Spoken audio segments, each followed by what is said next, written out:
pagkakatiwala ng mga kaloob ng Diyos tulad ng panahon, talento, kayamanan at kalikasan. Ang Bibliang prinsipyo ito ay nagtuturo na ang Diyos ang may-ari ng lahat. Amen. Sabi nga sa awit 24 verse 1, sa Panginoon ang lupa at ang buong naririto, ang sanglibutan at silang nanganangan sa Kanya. At ang tao ay katiwala na may pananagutan na gamitin ito ng may karunungan, katapatan at kabutihang loob. Sabi nga ni Elijah MacArthur, all Christians are but God's stewards. Everything we have is on loan from the Lord, entrusted to us for a while to use in serving Him.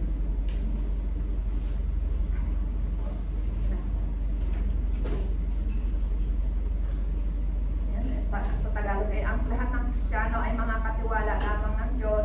Lahat ng mayroon tayo ay hiniram mula sa Panginoon. Pinagkatiwala sa atin ang pansamantala upang gamitin sa paglilingkod sa Kanya. And totoo naman, lahat ng bagay na mayroon tayo ay galing sa Panginoon. Amen.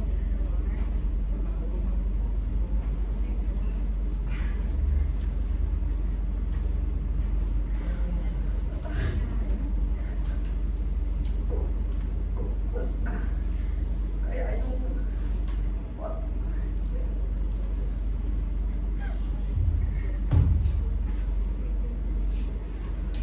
Amen. lahat ng tayo ay gamit sa Diyos. Kaya gamitin natin para sa kanyang panwalatian. Lalo na yung sabi ko nga, Lord, ano ba yung mga bagay na pinagkatiwala mo sa akin na pwede kong masasabi kong pinahira mo sa amin. Lagi nang pinapaalala sa amin na yung buhay natin ay pinagkatiwala lang mo sa atin ni Lord. Kaya huwag natin kasayangin sa mga bagay na hindi nakakabigay ng kaluhuran sa ating Panginoon.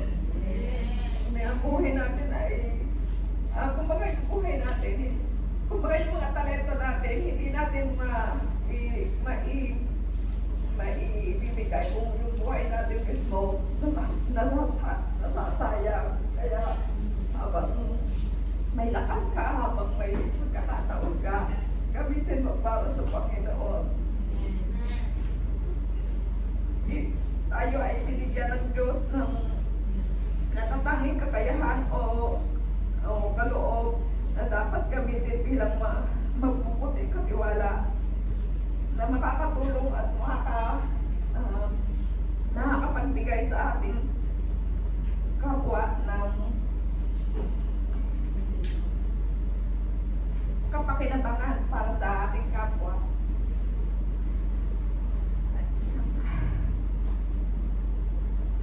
Bagamat ang lahat ay binigyan ng talento, hindi pare-parehas yung talento natin. Meron talento sa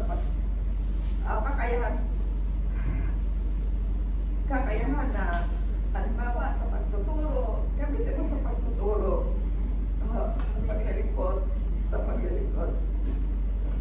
Meron po sa encouragement. Kumbaga, ibinigay ito sa atin ng Panginoon na para yung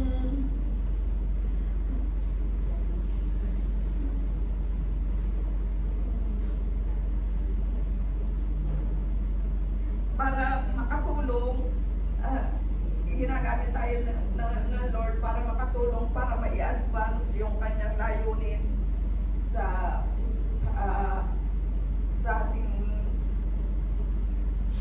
ating yung may advance yung layunin niya na ma-spread yung kanyang kingdom dito sa lupa. Kaya ang aking encouragement, kaya bilang tayo nga ay pinagkatiwalaan ng ating Panginoon, gamitin natin ang ating buhay, ang ating lakas para sa kaluwalhatian ng ating Diyos sa pamamagitan ng kakayahan natin, talento natin, at anumang mga resources. Kaya huwag natin yung huwag natin sayangin yung mga yung buhay natin para sa wala lang. Kaya ano man yung iyong ginagawa, gawin ninyo ng buong puso na para sa Panginoon, kay nagbibigod at hindi sa mga